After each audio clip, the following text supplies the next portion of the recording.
জাহাজটি আঁকতে প্রথমে আমরা এভাবে একটি ঢেউ দাগ নিয়ে দিব।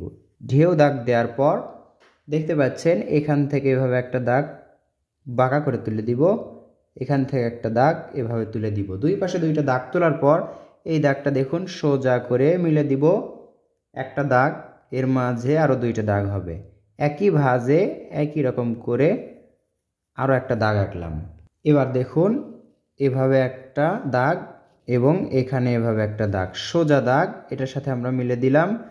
ছোট্ট সোনামণিদেরকে এভাবে আপনারা জাহাজ আঁকা শিখাবেন।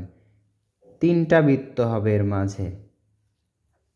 এখন এখানে দেখুন সোজা একটা দাগ, এই দাগটা আমরা এভাবে ডাবল করব, এখানে একটু গোল করব।